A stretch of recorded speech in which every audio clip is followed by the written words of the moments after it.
Guys, midnight's just around the corner, and we're already talking about patch 12.1. We appear to have discovered Midnight's first major patch. Player housing exteriors, Zul'aman, and more. Okay, let's check this thing out here from Taliesin and Evitel.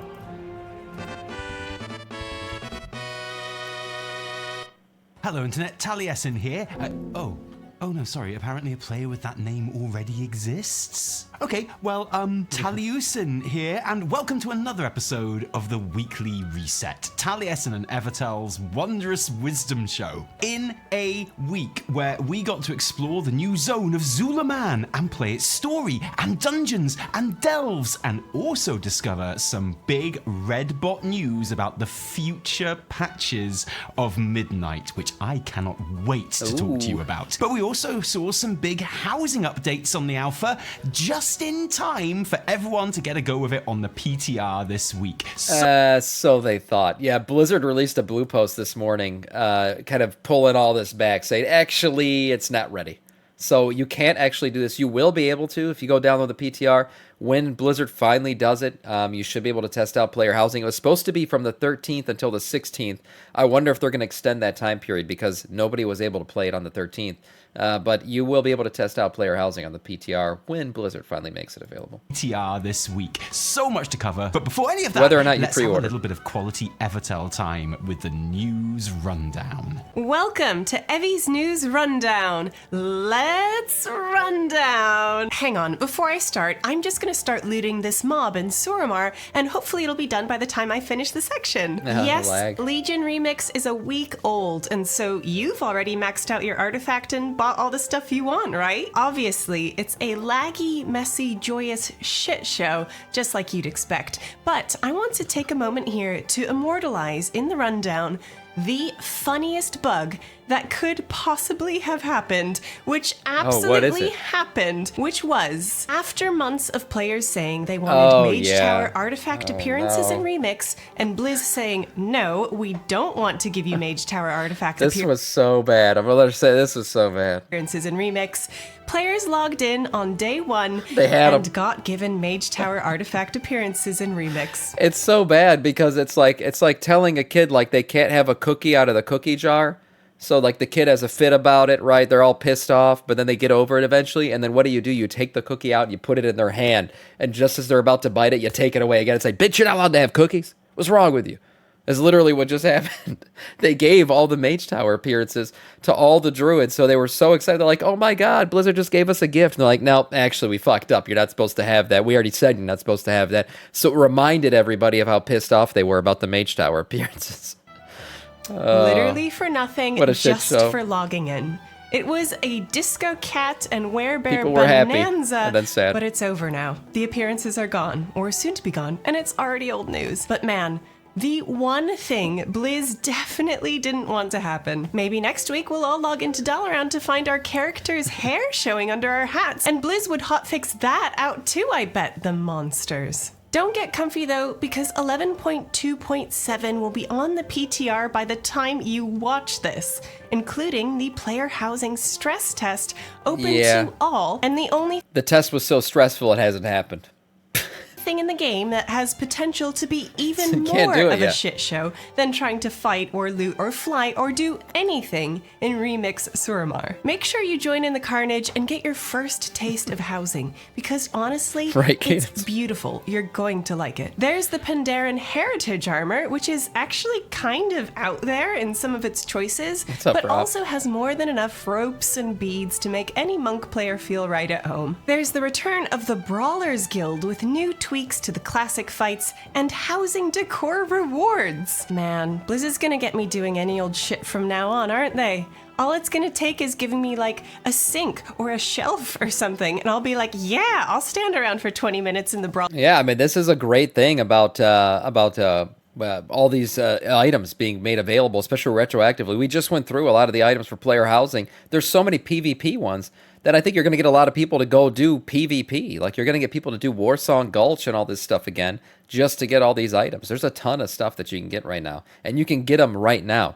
Like, even though they won't be available to you yet in the game, if you get the achievement, it's going to be granted to you once it's all available. Brawlers Guild waiting for my turn to get instantly smashed by a boss I haven't bothered looking up on Wowhead yet for a shelf or some shit. Sign me up. There's also the introduction of the new catch-up experience, aimed at players who have been away for a little bit to spend some time dicking around in Arathi Highlands, getting used to the UI and controls again before they pick up where they left off. If you haven't been online for 60 days or more, you'll get a prompt asking you if you'd like to start the catch-up quest line when you log in for the first time. This is cool. And there's also an option in the game menu to start it at any time for anyone. We tested it on the alpha and it's actually really good. Story-wise, I think one good thing it does is like clearing out your quest log, getting rid of all your junk. Because like a lot of times when you relog, I've had it happen where I logged into an old tune. Like I'm like, hey, maybe I want to pick up this mage again and play him a little bit. And then I realize all the shit I have to do to get started. I'm like, I don't want to do this. I'm not going to play this mage. I'm out of here. And with this now, though, it automatically clears everything out. So this is a good way to start up again. it's way better than it needs to be. You go gallivanting off over the Arathi Highlands with Jaina and Thrall, all voice acted, fighting baddies and dispensing justice, and there's more than enough here to get you familiar with the game and your class again, including, yes, a bit where you have to interrupt a robot's cast, which won't be a reminder to a lot of players so much as a mind-blowing, revolutionary Right. educational epiphany. No, mages, believe it or not, this is not a new feature. It's always been in the game. Combined with the upcoming semi-curated Dragonflight and War Within catch Fucking interrupt. Yes, please stop your parse for 30 seconds and interrupt the damn cast. experiences and lore walking, of course, it feels like returning to WoW for Midnight will be easier and more player-friendly than ever. Speaking of player-friendly, there's also a new press and hold option for the one-button rotation, There you go. which people who don't need any help with accessibility are having a very normal one about. What a joke of a game. What the fuck is this dev team, lol? Bro is definitely a Ret Pala main, Lamau. There's also the big story quest line of People get so butthurt over the one-button rotation shit. 11.2.7 it. leading into Midnight, which is testable too. I don't really want to go into that in any detail here because Tally has bagsied both the spoiler bots for his section, but suffice to say, if you are a Windrunner sister enjoyer, then I think you'll find plenty to be excited about in this, no matter who your favorite sister is. And I can't wait for all the Windrunner fanfic that's going to hit the internet soon. Oh man, it's going to be great. now it's time for the Alpha News with Evie's Alpha Rundown. Let's run down. There is new upresed Mageweave armor in Midnight. This is the only Alpha News I'll be reporting on today because it is the only Alpha News that is important. There is Mageweave armor. It has the option to be a bit more modest than you remember, or exactly as slutty as you remember, or in the case of the male model, borderline illegal, and it's glorious. I don't know what you have to I said this earlier when we were looking at these arbor sets. I purchased these. I still remember I saved up gold and purchased the Mage Weave shoulders for my mage because I thought they looked so cool. It had nothing to do with like better DPS. I didn't know what the fuck I was doing. I was playing vanilla WoW back then. It's 2005. But I bought them because they look cool. So it's kind of cool to see them in a new upres version. do to get it, but Blizz, I want you to know, I will do any old shit. Some stupid world event. Can't wait for an Winter orc to Veil wear stuff it. I never do. Dastardly duos? Okay, maybe not dastardly duos, but basically anything else. And with that, my loot is ready and... no, don't wait for me, I'll catch you up. As Evie said, player housing will be testable on the PTR this week, Monday the 13th of October through Thursday. In the meantime, we got a new alpha build with even more cool housing stuff snuck in for us to play with, like exterior customization. At last! I've been waiting for this one, especially excitedly, for months. Yeah, I've seen people doing some crazy stuff with the exteriors, and what I didn't expect was I kind of felt like every house was going to be a bit instanced, but the truth is the entire neighborhood is, so whatever you do on the outside is going to be visually seen by everybody. And what's cool is you can clip shit, so like you see this little thing right here, like this, like basically, what's it called? A night elf throwing star. It comes off of their big ballista things. You can actually turn that thing, clip it into your wall, make it look like you had a bunch thrown at your home. Like that's the kind of stuff you can do, and everybody will see that. It'd be kind of cool if you had like an orc hut with that kind of shit on it. And then everyone it makes it look like you just fought off a bunch of night elves. Excitedly for months now. You can move your house I'll anywhere write no around Sam your allowed plot. in my garden. If you accidentally click on a house on a neighboring plot, like Evie did, and you're really lucky with alpha bugs, then you might even be able to pick that not your house up and put it on your plot next to God. your house, and then you'll have 2 houses, which is like twice as good. You can turn the house to face whichever way you like. There's a barbershop style UI for customizing the outside of the building, including the racial style, although only human in the Alliance neighborhood and orc in the Horde one so far is actually usable, but remember, Night Elf and Blood Elf gaffs will also be an option at launch. In fact, your options in general right now are, as usual for this early in alpha, a shadow of what is to come. There's only one of the 3 wall types, or building base shapes, or house sizes to choose from. There's only one of the listed 6 different... Man, look at that. The watchtower is this thing. And it's got 31 options right now. My camera is blocking some of this. But 31 options. What the hell? Roof colors in the Alliance neighborhood, only one of multiple front door options. But you can put a tower on your roof, so yeah, you better believe I put a tower on my roof. And a chimney, and in the case of the Orc house, a whole ass extension looking thing. The really impactful thing though, isn't even the customization of the house itself, but that you can now place decor in the exterior grounds of your this is pretty plot. cool. Because these plots are pretty large, which gives a huge amount of But like I said, like you're gonna have the guy who doesn't mow his lawn, right? Like the entire neighborhood looks really nice, and then you got this guy with a bunch of bunch of weeds growing outside. He just put a bunch of trees and shit all around his home, and it completely ruins the aesthetic. It's gonna happen. Plus, you can clip things, so you could just totally have like this tree lying down and make it look like you chopped it down. space for self-expression, whether you just want to fill it with fences and trees and plants and fountains and wheelbarrows and other nice outdoorsy things. It's going to be insane. It is going to be a little bit more stylized. Maybe make a maze to your front door, or just, you know, surround your house with... Sam, are you going to form an HOA in the neighborhood? I would never do such a Karen thing.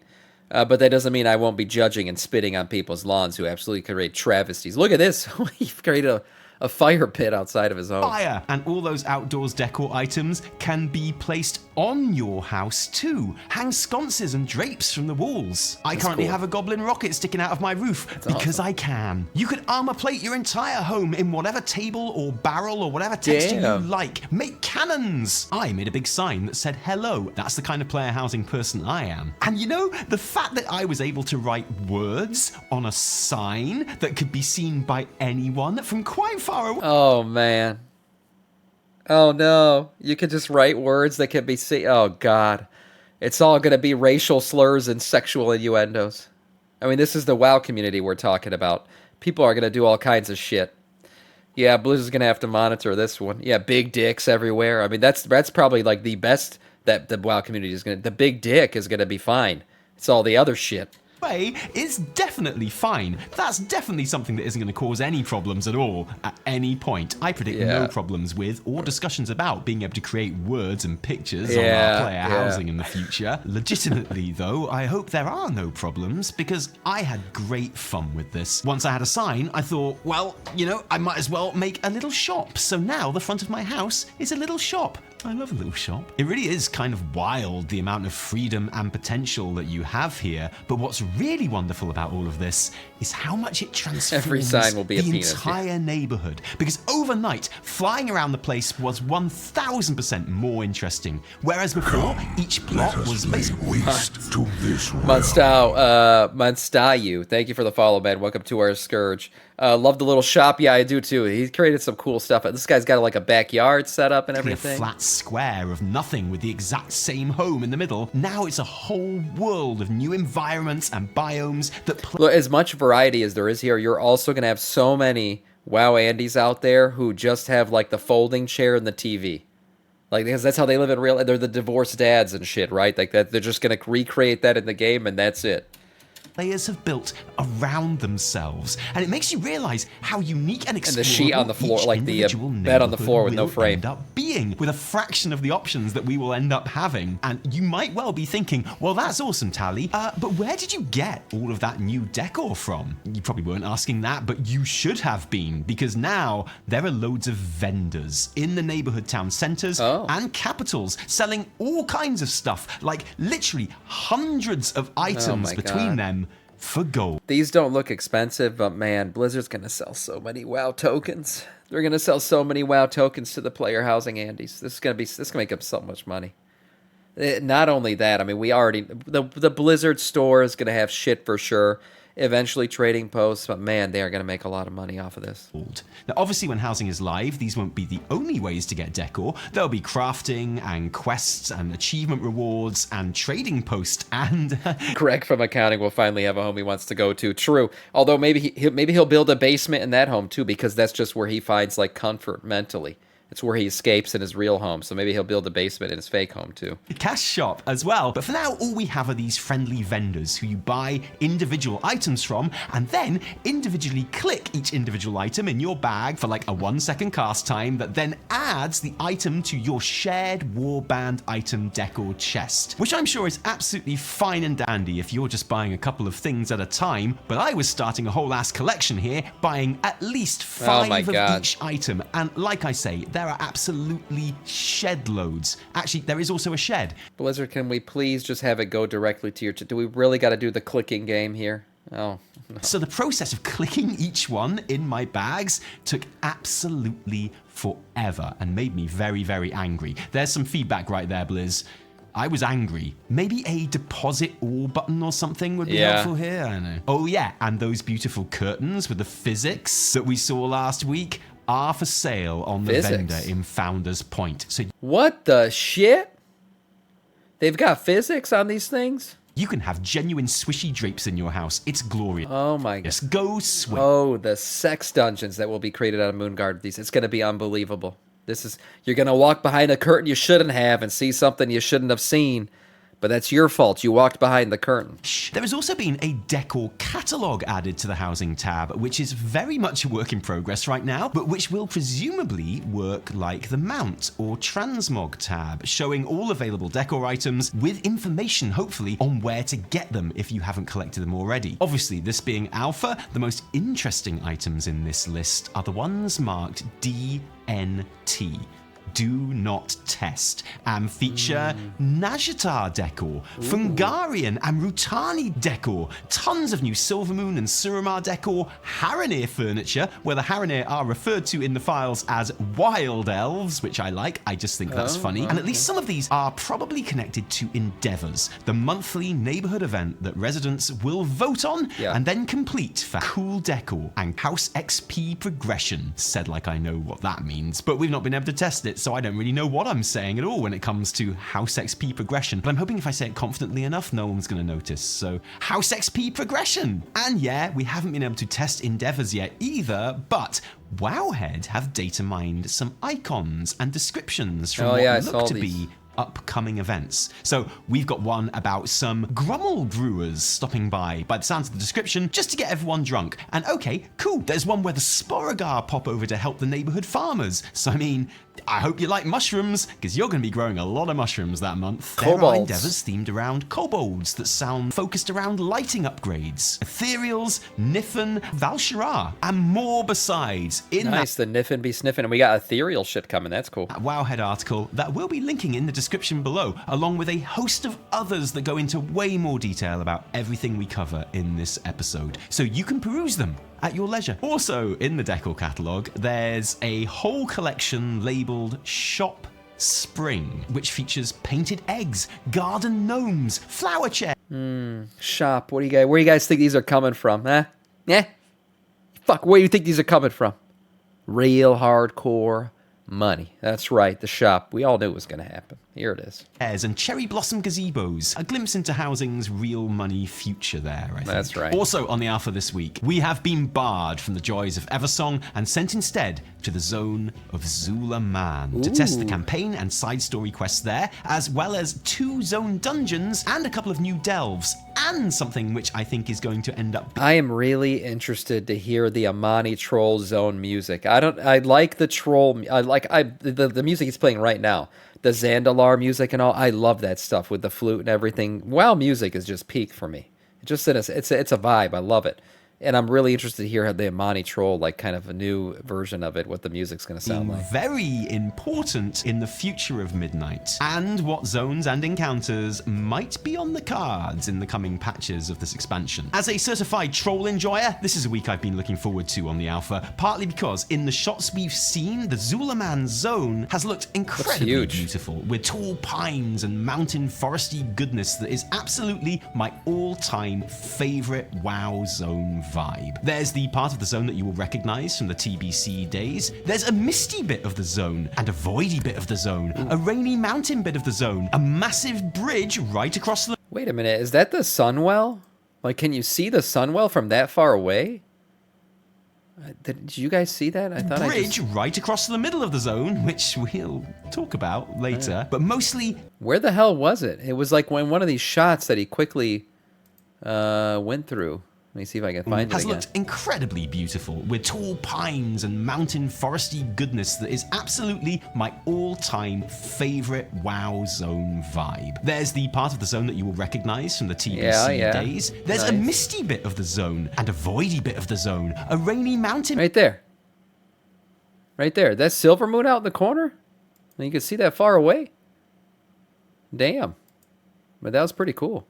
Of the zone, a massive bridge right across the middle of the zone, which is a lot closer to Silvermoon than the old BC zones would have us believe. I guess so. Talk about later, but mostly this is Grizzly Hills, high mountainy lushness throughout. Nice. The troll Good villages aesthetic. and interiors are brilliant and varied, and the grand abandoned lower temples dotted throughout the zone feel imposing and ominous. The void forces of the devouring host are attacking Eversong through Atalaman as they run riot on the troll side of the gate, so we pop over initially to help out for our own interests, but then get involved in the Armani situation in a much more personal way. So, Bluebot spoilerbot for a bit while we talk about the story of the zone. The main narrative follows Zul'jara and Zul'jan, the grandchildren of previous antagonist Zul'jin, and their two different approaches towards protecting their people.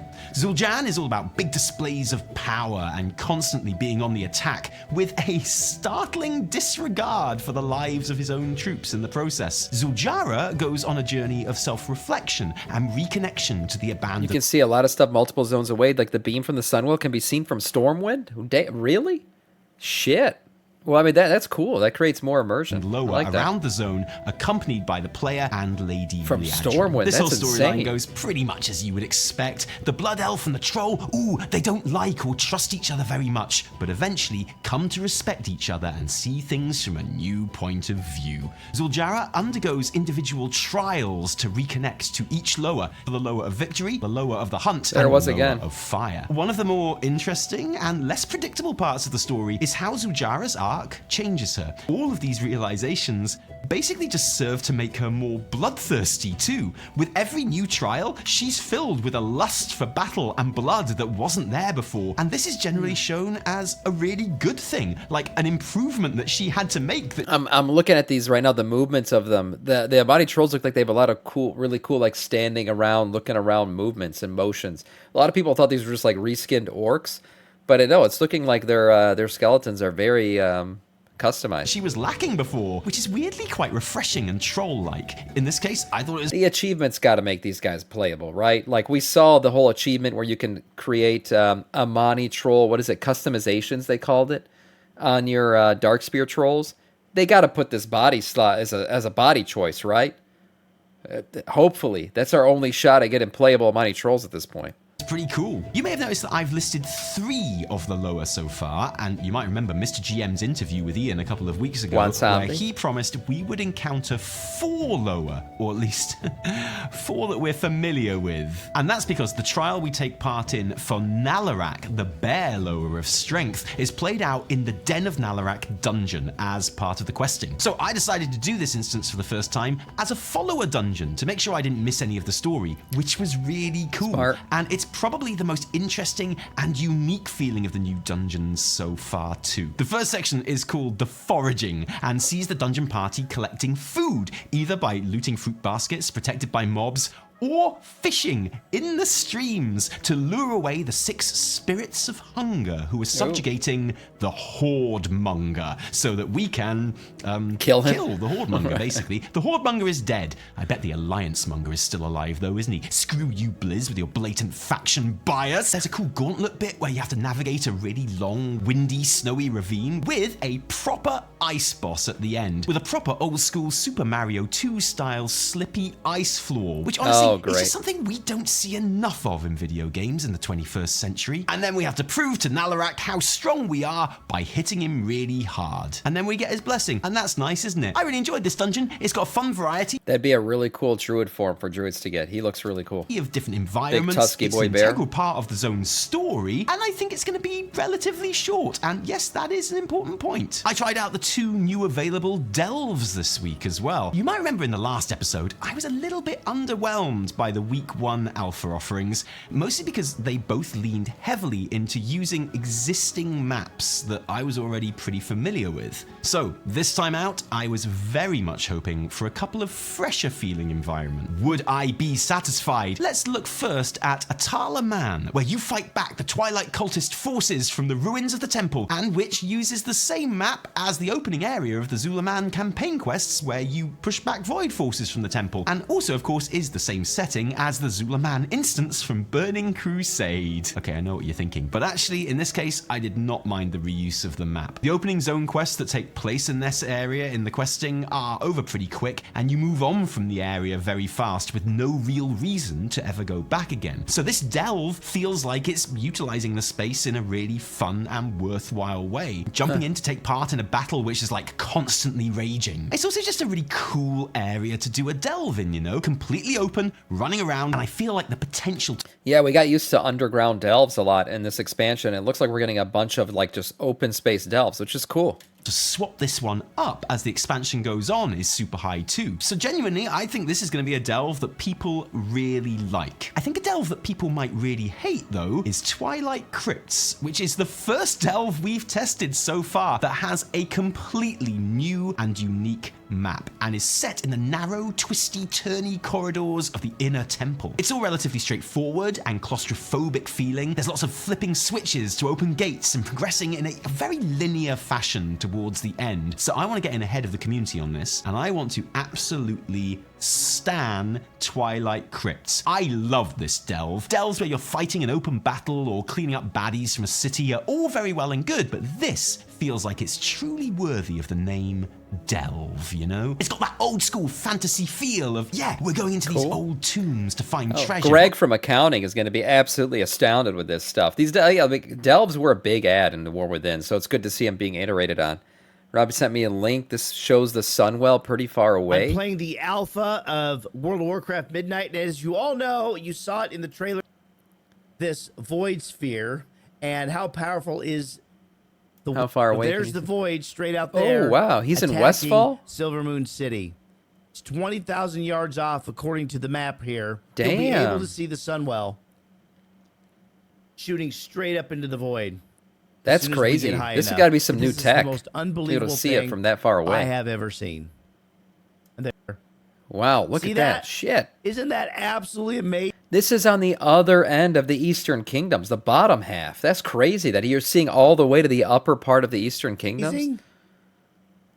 That's crazy, man. Teach an old game new tricks. Look at that.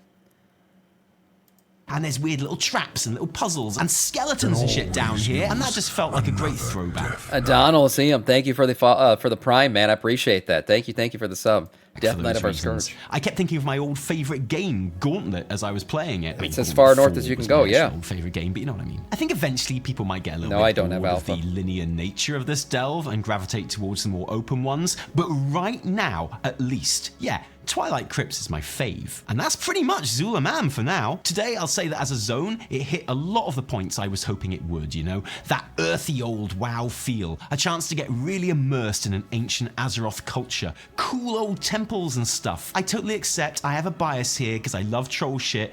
But I just love troll shit in WoW. I think it's neat. But I promised you intrigue. I promised you speculation. I promised you a reveal about a future patch location. And Ian Hazakostas in that Mr. GM interview pretty much promised you a new Loa that you don't know. So here we go. I'm going to put a red bot spoiler up here for reasons that may not be immediately apparent, but believe me, definitely will. After the big climactic fight against the Twilight Blade to finish them off for good, Zul'aman is a bit annoyed at how small he believes his people are thinking. He knows the Amani are absolute badasses, and he would quite like to take back all of the old lands. So, you know, basically the whole of the Eastern Kingdoms. He reveals this desire to us while sitting pensively at the crumbled edge of that massive bridge I mentioned earlier, looking out into the distance, all emo and plotting and very obviously setting himself up as a future baddie. Except he's not looking randomly into the distance, is he? He's looking at the Isle of Fangs, a very large island to the east of Zul'aman. You cannot get to. Blizz don't let you use Farsight on the alpha at the moment, and if you try and approach it by air, the game says an overwhelming force coils around, suffocating life from you, and the screen totally greys up with mist. Blizz do not want you to see this island. Can always use another. Brad, thank you for getting off that hype train, man. 18 months of being primed. Thank you so much, Brad. I appreciate that. Death Knight of our Scourge. This is interesting. This is really interesting. I don't really consider this to be like a spoiler necessarily. It's just kind of, you know, some thought-provoking stuff. Okay, he's looking at this Isle of Fangs, which could certainly be, I could imagine it being a patch. Yeah, right off the coast there. Give us some more badass Amani troll stuff. Maybe playable. I have to say, maybe. There's plenty of opportunities to introduce them. Blizzard's got to do it, right? They have to. And the thing they about gave us, WoW just like they gave us Ethereals in the Ethereal patch, right? Players is they're WoW players, and they just went and found a way to take lots of screenshots anyway. Hence the red bot spoiler here. And we have found the Isle of Fangs to be covered in lots of poisonous, misty-looking stuff, and also a snake temple. But I'm sure that's nothing. I'm sure that's fine. Clearly, the Isle of Fangs is intended to be visited and used in the future. But why? Who lives there? Well, that big bridge that we're sitting on spans all the way from Atal Aman and clearly was used to connect the temple to something on the isle. It does kind of look like maybe that bridge didn't just fall down with age or neglect, but was purposefully destroyed by the Amani at some point, presumably to keep whatever is on the Isle of Fangs on the Isle of Fangs. Which would suggest, wouldn't it, that whatever is on the Isle of Fangs is bad. And you know, this island doesn't exist in the Burning Crusade version of the map, obviously, but there is an interesting little hint on a pre-Burning Crusade concept map of the Eastern Kingdoms on that side of the zone, which is labelled the Shrine of Ulatek, a snake Loa who is featured in the Warcraft RPG. Actually, honestly, being presented as something way stronger than a standard Loa, and who the Dark Iron Dwarves were very keen on summoning as a companion to Ragnaros. Unfortunately, and by that I mean very fortunately, that never made it to the game, and RPG lore is often like the opposite of canon, except where it's not. Like when Derek Proudmoore suddenly became a thing in BFA. And you know what? It certainly looks like Ulatek is going to slither her way into Midnight one way or another, doesn't it? Now, the obvious story play here is that Zul'jar is going to try and summon her to make the Amani great again, hence his wistful gazing across the sea to the Isle. But there could be another interesting story point that Blizz can use here too, because according to the classic story of, summoning the big baddie to try to be on your side, but the big baddie destroys you and tries to destroy everyone else. That's, I think, what's going to happen here. The sad thing is, I mean, we just got introduced to this character, Zul'jan, and, the trope, the male character doing stupid male things. Just saying. It keeps happening. I don't know. Is it a trend? Is it actually happening again? Chronicle. While the female lead does the smart thing. Surprise!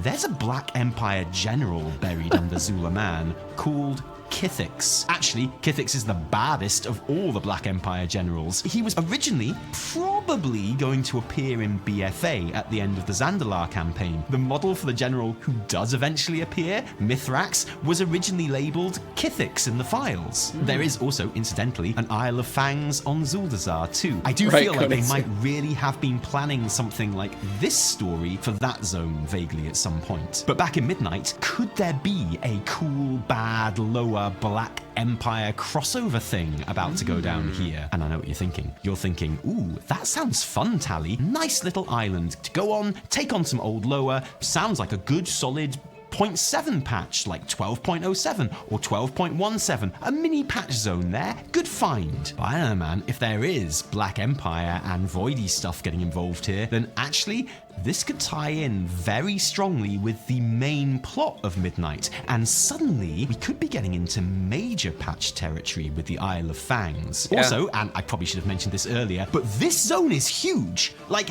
as Oh, big as shit. Zul'aman. And also, and I definitely should have mentioned this, but there's an instance portal under the water, like a dungeon or raid entrance. Or a delve. Fam, I think this is 12.1. Actually, the delves are more of a misty entrance, so that would be like a raid or a dungeon entrance. The Isle of Fangs, poison, This does look like a snakes, 0.2 maybe Black or Empire. 0.1. Oh, maybe a continuation of the Nalorakk story thread from Dragonflight. I don't know about you, but Snake Lower was not on my 12.1 bingo card. What do we think of this? Let us know in the comments below, including your thoughts on my biggest question: Pre-watch. how long is Ulatek? Is she like very long? Is she like continent spanning long? Basically what I'm asking is, are we finally going to have Jesse Cox's long snake tail in Gundrak explained? What is this giant snake tail? Clearly, it's a super critical story point to World of Warcraft. You just haven't found out yet. It drives me crazy, and I'm not even being funny, okay? Because if that is Ulatek, that connects Zul'aman to Northrend, which potentially makes it relevant to Last Titan. And okay, I'm gonna need to take a little break. Or it's an appendage of an old god. And by appendage, I mean an appendage between your legs. Appendage, that's right. On this, aren't I? Sorry. Just Isle of laying Fangs, out there. fam. See you there. And thank you for seeing us here for this episode today. If That you like was this old one, BlizzCon, don't thank yeah. us. Thank our patrons who give us their actual real life money to make all of our work happen. And patrons, seriously, thank you. Because without you, there would be a whole lot less Taliesin and Evertel. If you didn't like it, downvote the shit out of it. Remember, my name is Jesse Cox. No, my name is Taliesin. Taliusin. From me and Evertel. Until next time, cheerio. Nice video overall, man. And I think he's definitely onto something with that Isle of Fangs. That sounds pretty cool. Overall, I'm very excited for the Midnight content. And man, that Sunwell visual from that far away, that's mind-blowing shit. Look at that. Blizzard doing new things in an old game. Nice video from Taliesin and Evertel.